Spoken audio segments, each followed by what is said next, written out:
Hello mga Katden lovers and Katden followers. Abay, totoo ba si Catherine Bernardo may iniiwasan sa Christmas special celebration?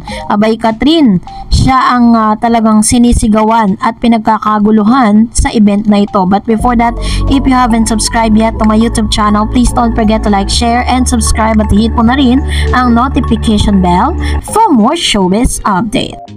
Of course, bago tayo magpatuloy sa ating updates for today's video, nais ko po muna magpasalamat sa inyong lahat sa palagian po ninyo or for always watching our channel, and of course sa ating mga updates sa araw-araw. Maraming salamat po, malaking bagay po yan na lagi kayo nag-aabang sa mga updates natin.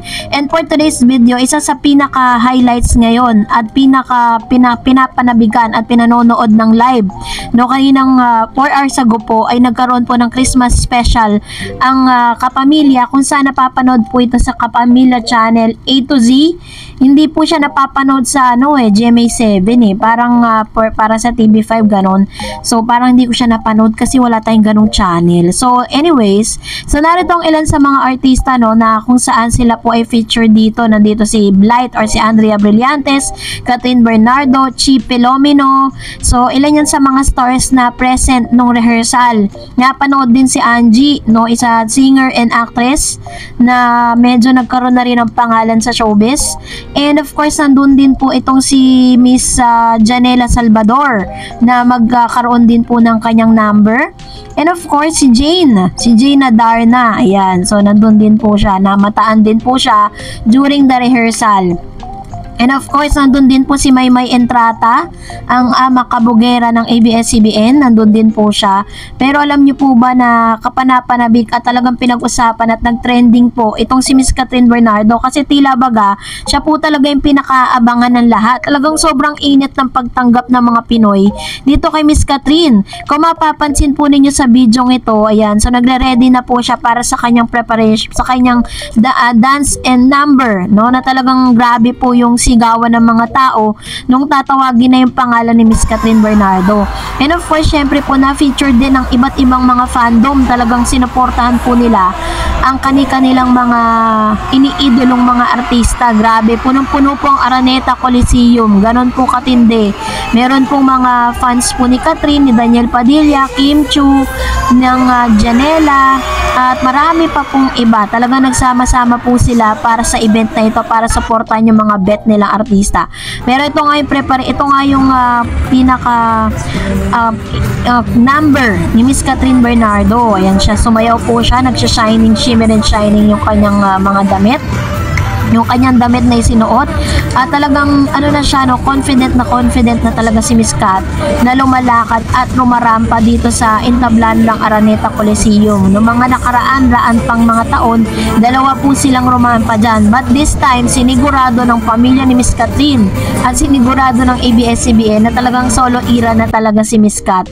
Ganon din naman yung kanyang ex-boyfriend. Pero usap-usapan din po sa social media na tila baga may iniiwasan daw di umano itong si Catherine Bernardo na makita at makasama sa lugar na ito. Kasi kung matatandaan ninyo, nung last Christmas special, last 2023, diba, pagkatapos nilang i-announce sa break na sila, ay nakita natin during those times sa talagang umaali-aligid sa kanya si Summer, diba, nakita natin yung mga tagpo na yon. Ayaw na lang natin i-flash dito kasi ayaw na natin mapanood yon kung paano, diba, kasi yung mga painful moments kasi ni Miss Cat na parang ayaw na natin balikan. At ang layo-layo na rin ang itsura ni Miss Catherine Bernardo pagkatapos ng breakup sila noon, kasi talagang nagbutot balat siya noon sobrang payat siya dahil according sa mga malalapit kay Miss Catherine, talagang naapektuhan po yung appetite niya doon po sa pain na pinagdaanan niya. Pero we are happy kasi 'di ba, nakita natin yung smile ni Cat, bumalik na yung dating sigla at yung build ng katawan niya bumalik na din, 'di ba? Kaya nga todo talaga yung kanyang pag-gym, 'di ba? Pag may oras talagang nag-gym siya kasi marami daw siya kumain. So, ang kagandahan lang dito is talagang siya po yung sinisigawan at siya po talaga yung pinakaantay ng maraming mga fans dito po, yung fandom. Grabe po yung sigawan sa Araneta Coliseum kapag tinatawag po ang isang Catherine Bernardo. It only shows na talaga siya po talaga ang superstar na matatawag or A-lister stars ng ABS-CBN. And happy tayo kasi hindi na rin ipinilit ng ABS-CBN na magkaroon sila ng number nung dati niyang partner, 'di ba? Kasi parang the last time kasi may number pa sila together na parang na-cringe yung mga manonood sa kanila. This time talagang solo na talaga siyang rumampa dito po sa entablado ng Araneta Coliseum. Kaya naman congratulations Catherine sa napakaganda mong number for Christmas special ng ABS-CBN. And for that, narito naman ang ilan sa mga reaction po ninyo patungkol naman sa ating latest updates. Let's start off with Miss Mary Ann Bersamira. Sabi niya, delusional na naman ang Katniel na to. Haha, kakahiya kayo. Dinadamay nyo pa si Catherine para lang mapag-usapan niyang summer nyo. Move on! Sabi ni Miss Mary Ann Bersamira. And sabi naman ni Ma'am si Elena Galgo, ha, mga ilusyonado. Hoy, gising, tulungan ninyong idolo nyo. Wala na si Kat. Ha. Ito kasi yung kanilang, yung kasing pinapakalat nila na niregaluhan nga daw ni Miss Catherine. Pinasalubungan daw ni Catherine ng jacket itong si Summer, no? Galing Dubai. Samantalang yung pinakita nilang photo sinuot po ni Mr. Daniel yon last September 28. Dumating sila, pumunta sila ng Dubai ng December 1 2024. Paano po magiging pasalubong? Sabi ni Miss Gloriosa Silvano. Pero sa interview ni Alden Richards na wala silang relasyon ni Kat talaga daw. Magkaibigan lang talaga sila, Ma'am Dareds. Totoo kaya tong interview na to, Ma'am Dareds? Pakicheck nga kung totoo to. Sinagot ko po tong comments si Ma'am si Gloriosa. Syempre, deserve din naman po niyang malaman at sagutin yung question kasi medyo nagkakaroon ng confusion sa kanya.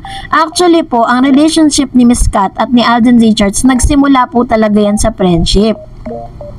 So, if you're going back dun po sa kanilang interview, that friendship is nag-e-evolve po siya. Kung napanood nyo po yung last update natin, balikan nyo po and you will understand para po hindi kayo maguluhan. Sabi ni Miss Ellen Franny, hoy, Delulo fans, wag na kayong umasa na magkakabalikan si Summer at si Kat, pasalubungan ng jacket si Summer. Never! Sabi ni Miss Mariam, hoy Summer, tigilan nyo na si Catherine.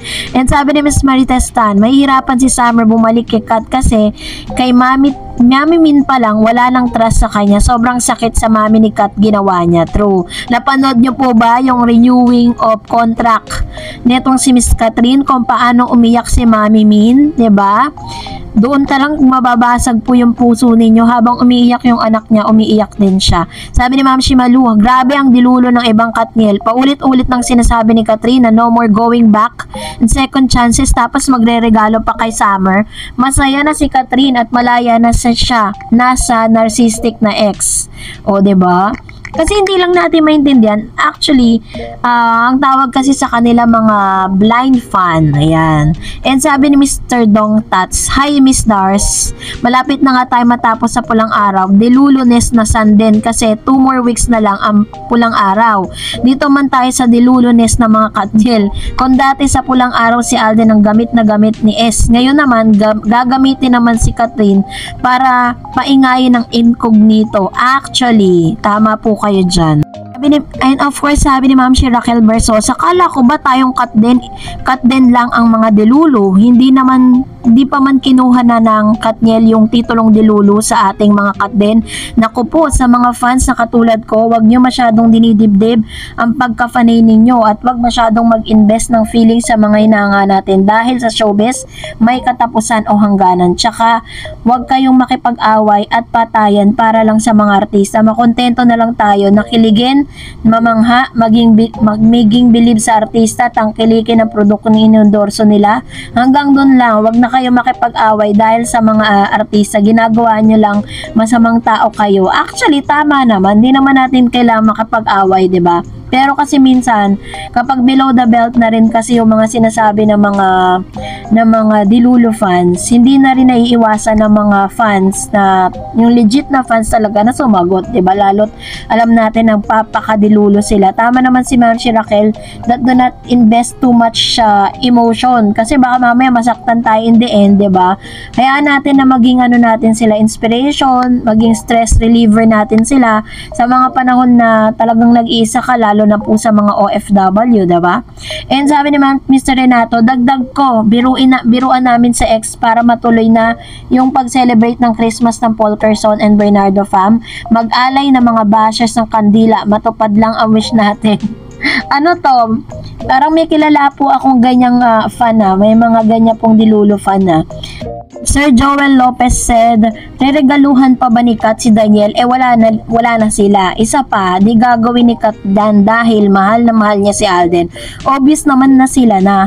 And sabi ni Miss Benga Azucena, si Kat hindi na yan babalikan si DJ. Kat is very clever and strong woman. Mukhang firm na salita niya at siguradong yan ang side ni Kat. Hindi natin papayagan na balikan pa si DJ, lalo na mga kapatid ni Kat. Very true. So talagang alam nyo na, may mga dilulo fans kasi talaga na gumagawa po sila ng ingay sa social media and they are using names of celebrity. Katulad po ni Catherine, ginagamit nila kasi alam nilang sikat. And syempre, mapag-uusapan. Ganon po talaga sa showbiz. Parang ano yan, gamitan lang yan. Diba? Para at least mapag-usapan sila, gumagawa sila ng issue. Kaso nga lang, hindi nga lang totoo. And that's it for today. For more videos and updates, please don't forget to like and subscribe. And please don't forget to follow my Facebook page, Dar Eds TV. God bless everyone!